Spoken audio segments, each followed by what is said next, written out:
What's going on, everyone? Welcome back. It is another thing, reviews, and thoughts, and we are doing issue number 4. This is called I Monster. I just read this issue, and as you know, if you've been following along with the video series, I'm reading it and then giving you my thoughts because this is my first time reading the Thing Marvel run, and he's one of my favorite characters. So I'm going to give you my thoughts as soon as I read it. So yeah, we're starting out with The Thing, issue 4, I Monster. So this starts out with we get to meet this old lady named Sarah and her son named Lucas, who is a monster, as the town folks are calling him, but she sees him as her son. This is a really great story. It starts out with Sarah working in the heat, as it seems to be like a dry spell going on here. Southern New York is where it's based at. And so she's outside working. It's hot, and she's not as young as she used to be, we'll say. And she hears like people walking up.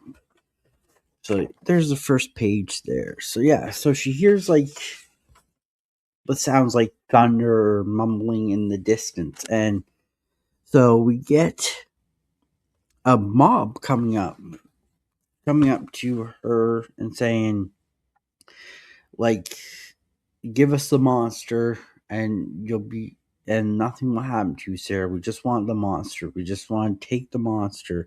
She's like, this is my son. You're trying to take away my son. And we see Lucas is hiding in this dark closet there, asking his mom, like, what's wrong? Like, what's going on? And he wants to help or someone. And she's telling him, no, like, the world has no words for her son. Like, they don't know what he is. And to her, it's her son, and she really loves him, and she's protecting him. And it almost seems like there's a barrier because they stop like on the property line outside yelling like, give us him, and you'll be okay. And he's like, Lucas is like, he sees people out there. He's like, he just wants to go out and see him, but she's like, no, they don't understand you, which is kind of cool. It hits home to a lot of people, right? Because you always get that understanding like you don't belong sometimes. And this is what Lucas knows, he belongs, but his mother knows he doesn't because of the way he looks, which is cool. So yeah, he looked out the window apparently, and she's like, I told you about this. You can't be looking out the window. So she goes outside to confront this mob, telling them, hey, leave us alone. Like, we're not hurting anybody. We're here living our own life. Like, just leave us alone. And then, so the mob starts throwing bricks and everything at her and at the house. And so, like, it keeps escalating more and more. And then we get Modoc, or or the dog from the Inhumans. I can't remember his name off the top of my head. Modoc, I think it is, and Ben Grimm like teleport into here to this in between the house and the mob, and he's like, "What's going on?" And so this mob's half of them start running away, and half of them stay there, like striking Ben and striking Modoc, like out of, I guess you could say, fear or the unknown. And like they're cracking Ben with 2x4s, hammers, and everything like that. Ben's holding back like he does. He's like, I don't want to hurt you, but I'm not going to break your legs, but you guys need to like go, or else it's going to get dangerous here. So he just like blows on this one guy and sends him into a hay bale, which I thought was really funny. He's blowing it and Modoc is shaking them off. Like they're climbing on him, he's shaking it off, which I thought was hilarious too. So they finally get the mob's still coming at them. The more came back to kind of help. They're throwing rocks and stuff at Ben, and it's just bouncing off because nothing can hurt him. So he's like escalate. He's like pushes them all out of the way, tries to scare them. More so, Ben's trying to scare them to like go skedaddle. Then we get the sheriff coming in, and he's like, "I've been telling these people to leave Sarah and her son alone for whiles, like ongoing. It's ongoing thing here."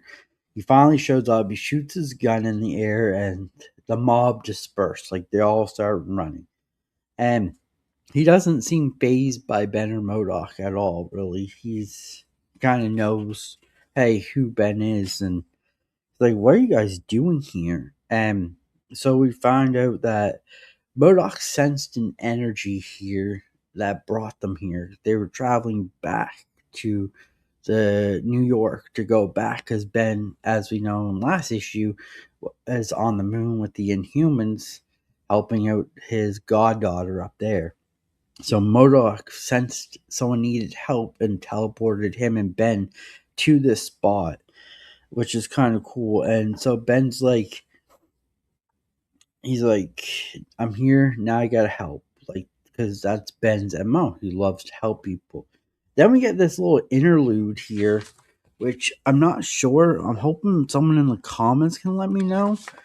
So we get this little interlude of this man that's made out of clay and silver, which I thought it was Silver Surfer, but it's not because he's made out of clay. So I'm not sure, but it looks like Silver Surfer. So if you can let me know in the comments who this is, I would greatly appreciate it because it doesn't say anything. But yeah, so we get a little interlude, little 3-page interlude on this clay guy who's silver, which I thought was pretty cool. Then in the next page after that, we get Ben, Sarah, the sheriff, and Modoc all sitting there. Like Ben's telling them, like, "Hey, he brought me here because there's someone that needs help, and I'm not leaving until I help." And Sarah's like, "Thank you so much. I really do appreciate it." And then he talks to the sheriff. He's like, "Sheriff, can I use your phone? Because I want to call the Fantastic Four because they might be able to help us out here." So Ben and the sheriff take off to go back to the station. And he's like, "What about Sarah?" He's like, "I'm going to leave Modoc there because he'll protect her. He'll scare them off. And he's the quickest person I know who can teleport us back like in an instant if they need help." So the Ben and sheriff go to the town, and sheriff's telling Ben about the rem or the drought that's going on here in this town. A little bit about Sarah's backstory, how her husband wasn't the greatest husband, and everything like that about that. So yeah, that was pretty cool. We get to about how he was a monster himself, like had a problem and everything like that, which is cool. The art in here was really good. The storytelling was amazing too, as well. So Ben is at the sheriff's department. He's calling the Fantastic Four headquarters, and Roberta answers, who's their secretary, and she tells him, like, "Hey, Mr. Fantastic is at the Avengers Mansion. Sue and Johnny, they're not here either." And he's like, "Okay, well, just tell Stretcho that I called and I'm down south." And Lockjaw appears out of an instant and then just drops. And we found out that Lockjaw got shot. So he was shot. So the sheriff tells his deputy, "Hey, go get the doctor. We need him now." And we're moving. Him and Ben like start driving quick to get to Sarah's house. So as they reach Sarah's house, the mob is starting to like get more and more, I guess you could say, violent. They're throwing stuff. There's everything. One of them shot Modoc and or Mo I can't remember his name off the top of my head. I cannot remember his name. But yeah, they shot the Inhuman's dog, and the sheriff shoots a gun. It does nothing this time. The mob just keeps getting angrier and angrier. Um, we see Sarah and Lucas in the house. They're hiding behind the cobble pot stove, and Sarah's, I don't know, something got a hold of Sarah and she wanted to look out. So she goes to look out the window, and a rock or a brick smashes her in the head, which then drops her. We find out she drops dead there. The rock smashed her and probably smashed her skull in. And everything halts for a minute as we see Lucas come out to grab his mother, and his eyes start changing. He starts feeling something. He's crying and he's feeling these emotions. And so Lucas comes out standing there, and the villagers just like all freeze. But we find out that he is teleporting, or like in their minds, showing them what love is, which is really cool. So he's turned all these villagers' hate into love, and they all start walking away. And that leaves Lucas there.